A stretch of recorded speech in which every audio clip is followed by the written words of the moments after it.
नमस्कार, जनतंत्र टीवी देख रहे हैं आप। मैं हूं आपके साथ कोमल गंगवार। अपना छत्तीसगढ़ की शुरुआत करेंगे। मुख्यमंत्री भूपेश बघेल की ओर से 4 नए जिलों की घोषणा के बाद अब राजनीतिक सरगर्मी तेज हो गई है। राजनांदगांव जिले के मानपुर को नया जिला घोषित किया गया है, जिसके बाद कहीं विरोध के स्वर तो कहीं खुशी की लहर दिख रही है। बता दें कि अंबागढ़ चौकी के कांग्रेस नेताओं सहित नागरिकों ने चक्का जाम किया, जिसको लेकर बीजेपी जिला अध्यक्ष मधुसूदन यादव ने कहा कि सर्वसम्मति से जिले का बंटवारा होना चाहिए और दोनों दलों को बुलाकर इसमें सलाह करनी चाहिए कि सीमाएं क्या क्या होंगी। वहीं दूसरी ओर कांग्रेस नेता और युवा आयोग के अध्यक्ष जितेंद्र मुदलियार का कहना है कि नए जिले बनाने की घोषणा के बाद लोगों में खुशी का माहौल है। हालांकि क्षेत्र में विकास के कार्य में और गति आएगी, जिससे क्षेत्र का विकास होगा।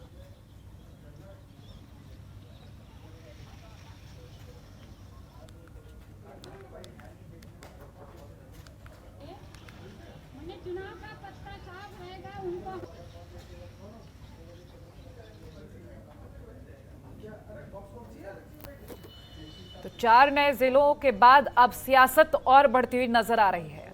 अंबागढ़ चौकी पर कांग्रेस का प्रदर्शन देखा गया। बता दें 4 नए जिले की घोषणा की गई, जिसके बाद सियासत हाई हो गई है। चुनाव का पत्ता साफ रहेगा उनको।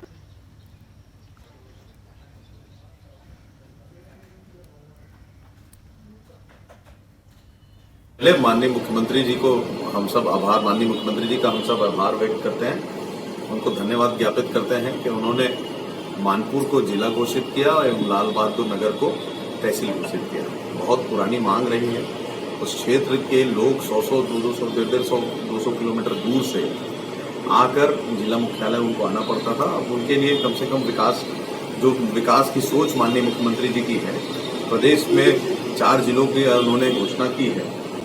जिला बनाने का जो निर्णय है उसका स्वागत है, लेकिन जिले का स्वरूप कैसे होगा, उसका परिसीमन कैसे होगा, ये स्थानीय जनप्रतिनिधि और सभी राजनीतिक दलों से चर्चा करके एक समन्वयित निर्णय होना चाहिए, ऐसा मैं मानता हूँ। संवाददाता कमलेश हमारे साथ फोन लाइन पर जुड़ गए हैं अधिक जानकारी के लिए। कमलेश, आपसे जानेंगे, जिस तरह से 4 जिलों की घोषणा कर दी गई, लेकिन अब सियासत देखी जा रही है। कहा गया है कि जो चीजें थी वो बतानी चाहिए थी, दोनों दलों की बातें सुननी चाहिए थी। ऐसी कौन सी बातें बता रही है? कोमल, ये जो जिले की घोषणा मुख्यमंत्री जी ने 15 अगस्त को की है, उसके बाद क्षेत्रवासियों में काफी खुशी तो है, लेकिन इसमें कहीं न कहीं सियासी रंग चढ़ता हुआ नजर आ रहा है। काफी लंबे समय से इस क्षेत्र में जिला बनाने की मांग चले आ रही थी। ये जो इलाका जो है मानपुर मोहल्ला, ये आदिवासी बहुल्य क्षेत्र है और काफी लंबे समय से इसमें जिला बनाने की मांग चल रही थी। वहीं मानपुर मोहल्ला क्षेत्र के जो विधायक है इंदर साहब मंडावी जी, वो काफी समय से लगे हुए थे और जो चौकी क्षेत्र खुदी क्षेत्र की जो विधायिका है उनकी भी मांग काफी लंबे समय से चल रही थी। लेकिन अब जब घोषणा की गई है तो मानपुर मोहल्ला जो राजनांदगांव जिला मुख्यालय से करीब 100 किलोमीटर की दूरी पे है, उसको जिला बनाने की मांग की है। तो अब ये चाह रहे हैं, चौकी के जो लोग चाह रहे हैं कि चौकी में इसको मुख्यालय बनाया जाए। चौकी में राजस्व विभाग के अधिकारी बैठे, चौकी में एसपी बैठे, ये मांग उठ रही है। वहीं जो इंदर साहब मंडावी जी ने जो प्रयास किया, जो मोहल्ला मानपुर को जिला बनाया और वो कहीं ना कहीं मोहल्ला या मानपुर में बैठेंगे, तो निश्चित रूप से इसमें पूरी तरह से सियासी रंग चढ़ गया है। अपने ही पार्टी के जो लोग हैं वो आपस में भिड़ते नजर आ रहे हैं और ये पूरी तरह से विपक्ष के जो लोग हैं, भारतीय जनता पार्टी के लोग हैं, इसमें कहीं ना कहीं तंज कसते हुए नजर आ रहे हैं। जी बिल्कुल, यानी कि संतुष्टि कहीं नहीं। अगर हम जनता की प्रतिक्रिया के बारे में बात करें, हाँ जी, जनता पूरी तरह से इसे वो विमुख आदिवासी बाहुल्य क्षेत्र है। ये आदिवासियों को जिले से और इन सब चीजों से कहीं तक दूर दूर तक नाता नहीं रहता है और ये पूरी तरह से राजनीतिकरण हो रहा है इस क्षेत्र में। और पार्टी के ही लोग, अपने ही पार्टी के लोग जो मुख्यमंत्री की घोषणा के बाद में इसमें राजनीति कर रहे हैं। हर विधायक चाहता है कि हमारे क्षेत्र में ज्यादा से ज्यादा विभाग रहे या हमारे जगह पे हम जिस क्षेत्र से विधानसभा चुनाव लड़ते हैं उस जगह पे राजस्व अमला रहे। और वहीं जो छन्नी साहू है विधायिका, वो चाहती है कि चौकी में राजस्व कार्यालय रहे, ताकि लोगों का आवाजाही यहाँ पे ज्यादा रहे और लोगों का ध्यान यहाँ पे ज्यादा रहे। कहीं ना कहीं अपने ही लोग इसमें गुटबाजी में फंसते हुए नजर आ रहे हैं। चलिए, बहुत शुक्रिया कमलेश तमाम जानकारी हमसे साझा करने के लिए। तो 4 जिले बना तो दिए गए, लेकिन संतुष्टि नहीं देखी जा रही है। और वहीं धमतरी जिले में दैनिक वेतनभोगी कर्मचारियों ने नियमितीकरण की मांग को लेकर जमकर प्रदर्शन किया। वहीं राज्य दैनिक वेतनभोगी कर्मचारी संघ अध्यक्ष ने कहा है कि उनको विभागों में काम करते लंबा समय हो गया है, जिसके बाद भी उन्हें परमानेंट नहीं किया जा रहा। उन्होंने बताया, चाहे बीजेपी शासनकाल हो चाहे कांग्रेस शासनकाल, सिर्फ आश्वासन ही मिलता है। साथ ही उन्होंने ये भी कहा कि अगर हमारी मांगों पर सरकार विचार नहीं करेगी तो आगे उग्र आंदोलन की रणनीति तैयार की जाएगी। और वहीं कर्मचारियों ने मुख्यमंत्री के नाम ज्ञापन भी सौंपा है।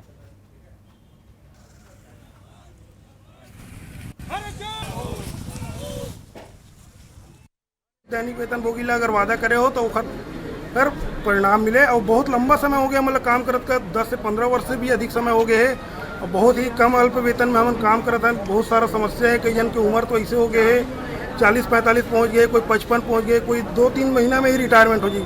पर हम हमेशा से ठगे जातन सरकार के साथ। गज्जू सिन्हा, छत्तीसगढ़ दैनिक वेतनभोगी धमतरी जिला का जिला उपाध्यक्ष हूँ। हम शासन से यही चाहते हैं कि किसान हैं, शिक्षाकर्मी हैं और अन्य विभागों का सबका मांग पूरा किया जा रहा है, लेकिन यहाँ हमारे जो कर्मचारी हैं 15 से 20 साल से काम कर रहे हैं। अभी तक शासन ने इस बारे में कहीं भी हमारे कर्मचारियों के बारे में कहीं नहीं सोचा है। नगरी से मैं फॉरेस्ट विभाग से हूँ। मेरे को 10 साल हो गया सर, अभी तक के निमित्ति नहीं हुआ और हम लोग जानकारी लगातार बनाते जा रहे हैं, लेकिन कोई इसका सोल्यूशन नहीं निकल रहा है, इसलिए हम यहाँ आए हैं आज। संवाददाता दिनेश साहू हमारे साथ जुड़ गए फोन लाइन पर अधिक जानकारी के लिए। दिनेश, आपसे जानेंगे, जिस तरह से मांगे पूरी नहीं हो रही लंबे वक्त से और नियमितीकरण को लेकर ये प्रदर्शन किया गया, क्या कुछ अपडेट मिल पा रही? जी मैडम, मैं बता देना चाहूंगा आपको कि सरकार जो है 5 सदस्य टीम गठित कर दिया गया है और ये जो गठन है समिति का वो 4 से अधिक माह हो चुका है, लेकिन ये जो है वर्ष में केवल 2 ही बार का बैठक हुआ है। अभी तक इनके मांगों पर कोई भी विचार नहीं किया गया है। मैडम, आखिर ऐसा क्यों? मांगे लंबे वक्त से की जा रही हैं और फिर आंदोलन की भी उग्र करने की चेतावनी दी जा रही है, तो इस तरह से लापरवाही क्यों? जी मैडम, मैं आपको बता देना चाहूंगा, आज जो प्रदर्शन हुआ है उसमें इनके प्रमुख जो मांगे है, सरकार जो है अपने मैनिफेस्टो में किया गया था कि जो दैनिक वेतनभोगी है उनको नियमितीकरण किया जाएगा। यहाँ पे आज जो प्रदर्शनकारी आए थे उनमें मैं बताऊंगा मैडम कि कई लोगों का जो है उम्र भी पूरा होने पर है, लेकिन अभी तक उनको नियमित नहीं किया गया है। चलिए ठीक है, बहुत शुक्रिया तमाम जानकारी हमसे साझा करने के लिए चुनेश। और कोरबा में SECL की कुसमुंडा खदान से परेशान होकर ग्रामीणों ने प्रबंधन के खिलाफ जमकर प्रदर्शन किया है। बता दें कि करीब आधा दर्जन गांव के ग्रामीणों ने खदान के भीतर घुसकर SECL का काम बंद करा दिया है।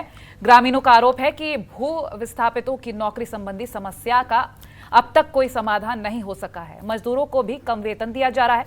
इन्हीं मांगों को लेकर ग्रामीणों ने प्रदर्शन किया, जिसके बाद विभाग अधिकारियों ने मौके पर पहुंचकर ग्रामीणों को समझाने की कोशिश की है।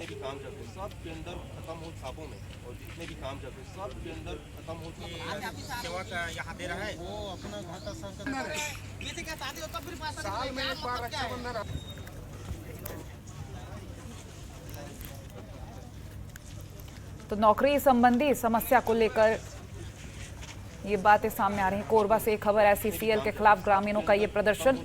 फिलहाल आपको तस्वीरें दिखा रहे हैं। 6 गांव के ग्रामीणों ने खदान के खिलाफ प्रदर्शन किया है। नौकरी संबंधी समस्या, कम वेतन से ग्रामीण परेशान है, इनकी यही मांगे हैं और फिलहाल कम वेतन दिया जा रहा है, काफी ज्यादा परेशानी हो रही है। मांगों को लेकर प्रदर्शन किया गया और इसके बाद विभाग अधिकारियों ने मौके पर पहुंचकर इनको समझाने की कोशिश की है, लेकिन हर बार जब समझाया ही जाएगा तो आखिर ग्रामीणों में गुस्सा क्यों नहीं दिखेगा? क्योंकि जब वेतन कम दिया जा रहा है और लगातार मांग की जा रही है कि वेतन बढ़ा दिया जाए, आखिर इनकी बातें क्यों नहीं सुनी जा रही? कई सवाल। तो ग्रामीणों ने खदान के भीतर घुसकर SECL के काम को बंद करा दिया। करीब आधा दर्जन के गांव के करीब के ग्रामीण थे और जो पहुंचे, प्रदर्शन किया गया, वो तस्वीरें भी सामने आई।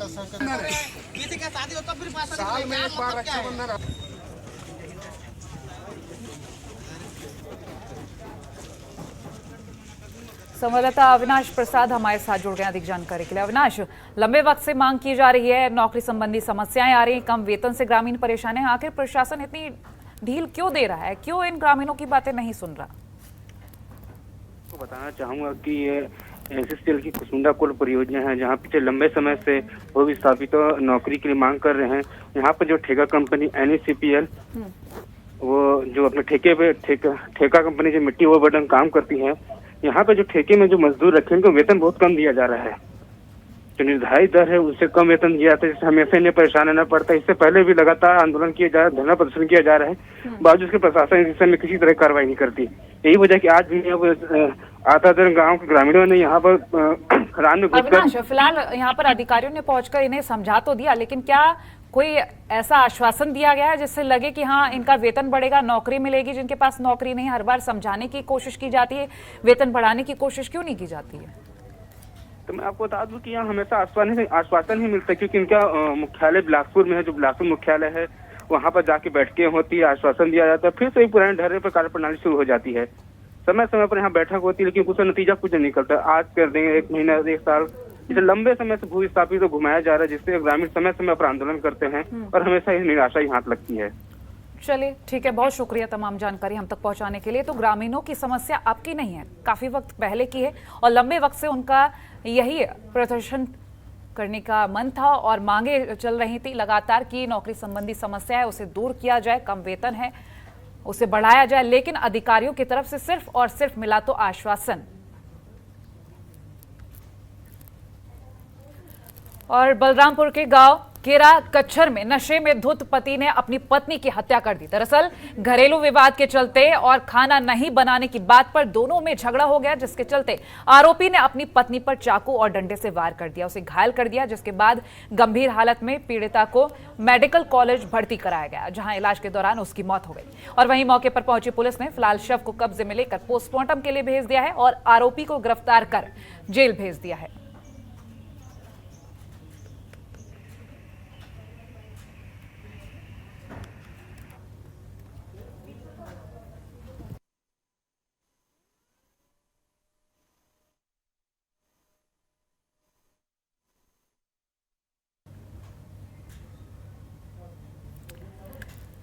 तो बलरामपुर से ये खबर, कलयुगी पति ने अपनी पत्नी की हत्या कर दी, नशे में धुत, खाना ना मिलने और झगड़ा होने पर ये हत्या की गई।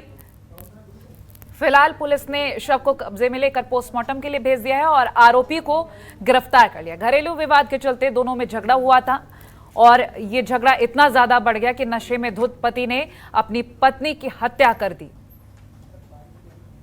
तो डंडे और धारदार हथियार से मारकर घायल किया। जब पीड़िता की हालत गंभीर हो गई तो उसे मेडिकल कॉलेज भर्ती कराया गया और वहां इलाज के दौरान उसकी मौत हो गई। फिलहाल पुलिस ने कार्रवाई करते हुए शव को पोस्टमार्टम के लिए भेज दिया है और आरोपी को गिरफ्तार कर लिया है।